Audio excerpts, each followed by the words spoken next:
छुट्टी मनाने के लिए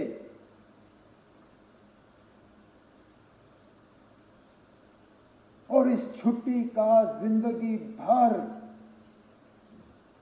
अब हमें खमियाजा भुगतना पड़ेगा।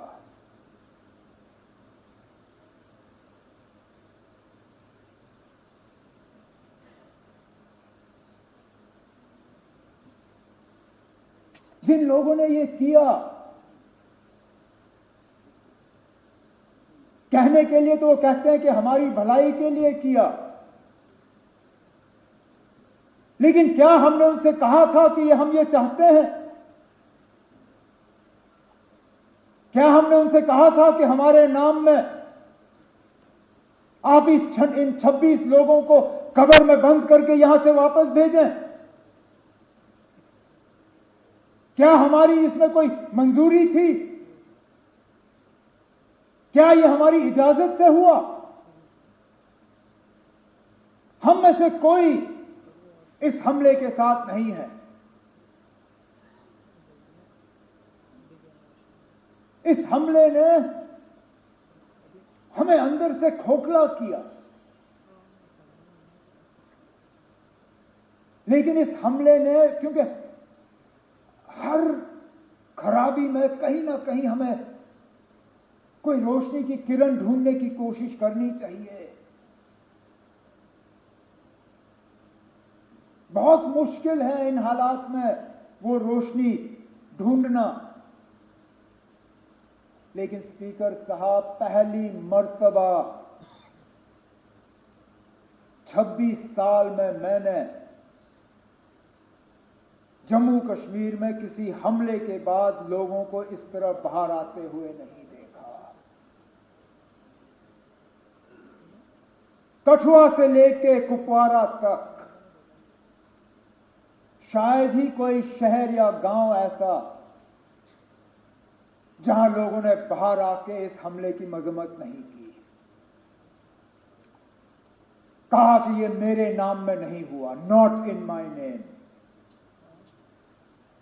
ये आपने जिसके लिए भी किया हो, मेरे लिए नहीं किया। और ये लोगों का बाहर आना, इसमें हम में से किसी का हाथ नहीं है। हुकूमत ये कहे कि हमने कराया, कोई और ये कहे हमने कराया, कोई नहीं ना। हम भी इस गाड़ी पे चढ़े, हमने इस गाड़ी पे सवारी की, लेकिन गाड़ी चलाई हमने नहीं। ये लोगों ने खुद गाड़ी बना के इस पे सवार होके जुलूस निकाले, नारे दिए, बैनर बनाए, मोमबत्तियां जलाई, ये कहने के लिए कि हम इस हमले के साथ नहीं हैं।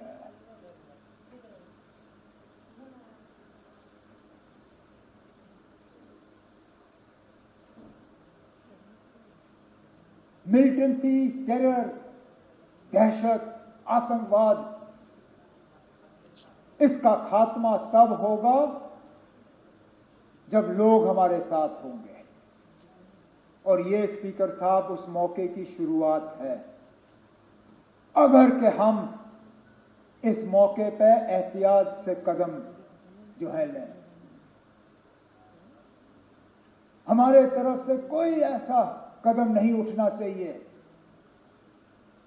जिससे कि हम लोगों को अपने से दूर करें। कोई हमारे तरफ से ऐसी बात नहीं होनी चाहिए या कोई एक्शन हमारे तरफ से जिससे ये जो अपने आप में पैदा हुआ इसको कहीं जख्म पहुंचे। क्योंकि सही कहा सजाद ने, हम बंदूक के जरिए मिलिटेंसी को कंट्रोल कर सकते हैं, उसको खत्म नहीं कर सकते। खत्म तब होगा जब लोग हमारे साथ होंगे।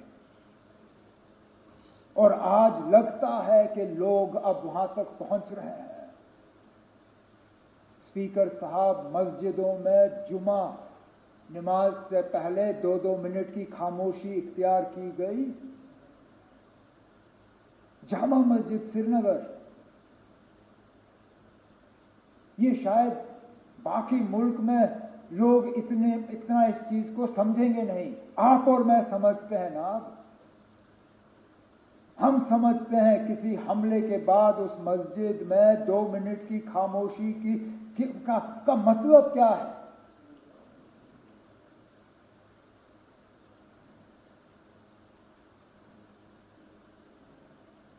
तो मेरी तो सिर्फ यही कोशिश रहेगी कि इस सिलसिले को हम बनाएं, बढ़ाएं, घटाएं नहीं, कम ना करें।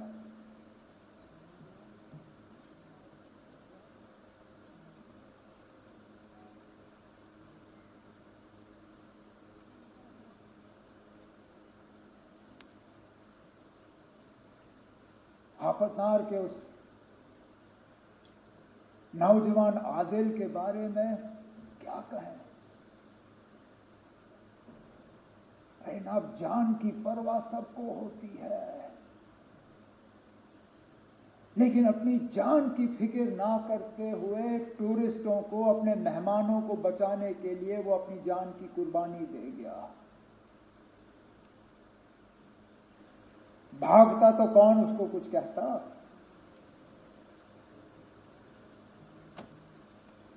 भागने के बजाय खतरे की तरफ गया।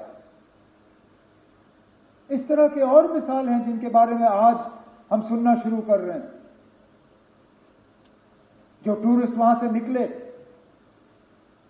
उन्होंने अब जिक्र करना शुरू किया। किसी एक ने वहां लोकल पोनी वाले को कहा कि मेरी बीवी और बच्चे को ले जाओ, इनको बचाओ, मुझे यहां छोड़ दो। और उसने कहा, मैं ना आपकी बीवी को कुछ होने दूंगा, ना आपके बच्चे को कुछ होने दूंगा, ना आपको कुछ होने दूंगा। इनको कुछ होने से पहले इनको मेरे ऊपर से गुजरना होगा। और छुपा के उनको सलामत रखा। जख्मियों को अपने कंधों पे पहाड़ से नीचे उतार के अस्पताल, एम्बुलेंस तक पहुंचाया।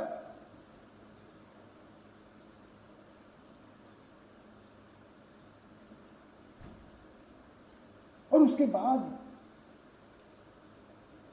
जिस तरह लोकल लोगों ने मदद करने की कोशिश की, गरीब, वो शिकारा वाला जो डल लेक पे फल बेचता है,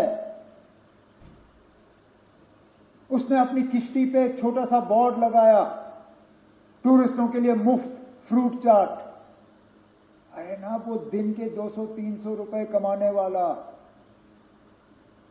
वो कहता है कोई नहीं ना चले मेरे हफ्ते की कमाई, लेकिन मैं कम से कम अपने मेहमानों को यह एहसास देना चाहता हूं कि हम उनके साथ हैं। वो 3 व्हीलर वाला ने टूरिस्टों को कहा कि अगर आपको हवाई अड्डा पहुंचना है, मैं मुफ्त आपको हवाई अड्डा पहुंचा दूंगा। इसी तरह की टैक्सी वाले, होटल वालों ने अपने कमरे खोले और कहा आप यहां रहिए। जिन्होंने गुलमर्ग छोड़ के, पहलगाम छोड़ के, सोनमर्ग छोड़ के श्रीनगर भाग के आए, जिनके पास रहने की जगह नहीं थी, होटल वालों ने उनको कहा कि हम आपसे पैसा नहीं लेंगे, आप रहिए यहां पे।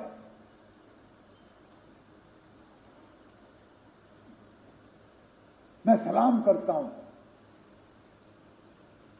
यही है हमारी मेहमान नवाजी। उसके साथ साथ उनका शुक्रिया करता हूं कि उन्होंने ये किया। जम्मू कश्मीर के बाहर हमारे कुछ स्टूडेंट्स, हमारे कुछ रहने वालों को कुछ जगहों पे तकलीफ हुई, उससे कौन इनकार कर सकता है। लेकिन मैं उसके साथ साथ उन तमाम रियासती हुकूमतों का शुक्रगुजार हूं जिन्होंने मौके पर तहकीकात करके हालात को काबू में लाने में अपना रोल अदा किया। मैं अपने मिनिस्टर कुलीग्स का शुक्रिया करता हूं जिन्होंने बिल्कुल कम नोटिस पे जगह जगह गए, कोई शिमला, कोई लखनऊ, कोई देहरादून, कोई बंबई, कोई चंडीगढ़।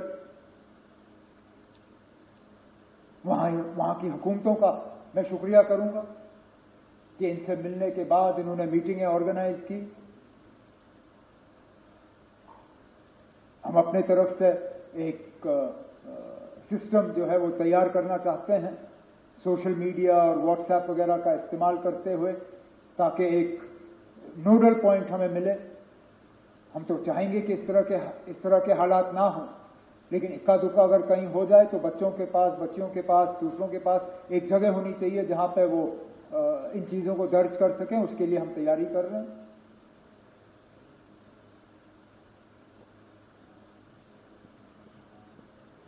बदकिस्मती से सोशल मीडिया में जहां 90% खबरें जो है वो सही होती हैं, 10% वो भी लोग हैं जो झूठी खबर फैलाने की कोशिश करते हैं। मैं उन्हें कहना चाहता हूं कि अपनी हरकतों से बाज आओ। जब ये लोग झूठी खबरें फैलाते हैं तो जिन पे असली ये मुश्किल का जो उनको सामना करना पड़ता है, उनको भी फिर जो है इस झूठी खबर का खमियाजा भुगतना पड़ता है। तो हम इन झूठी खबरों को बर्दाश्त नहीं करेंगे, ये मैं उनको वार्न करना चाहता हूं।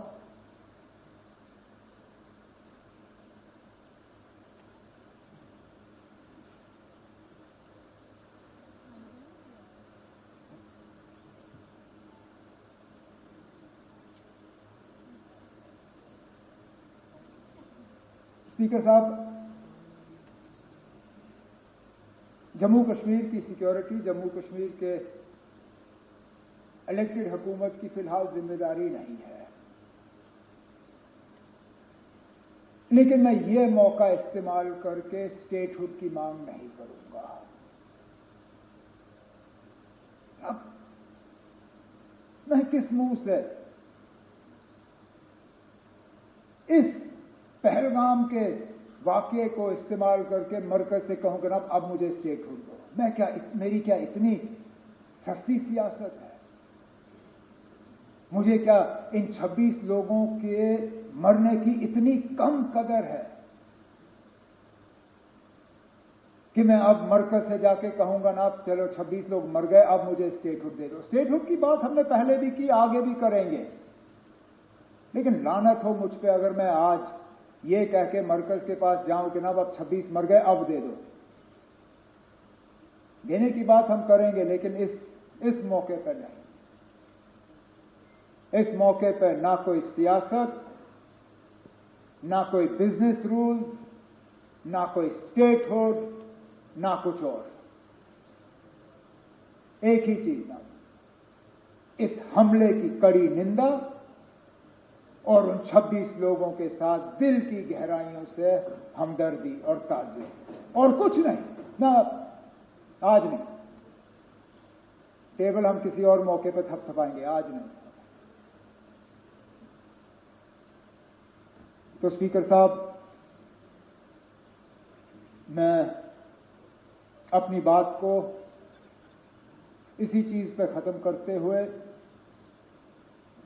इस हाउस के तमाम मेंबरों से गुजारिश करूंगा कि जो रेजोल्यूशन डिप्टी सीएम साहब के तरफ से हाउस के सामने पेश की गई है, आप इसको सामने रखें, और मैं उम्मीद करूंगा कि यूनानिमसली इसको पास करके हम मुल्क के सामने रखें।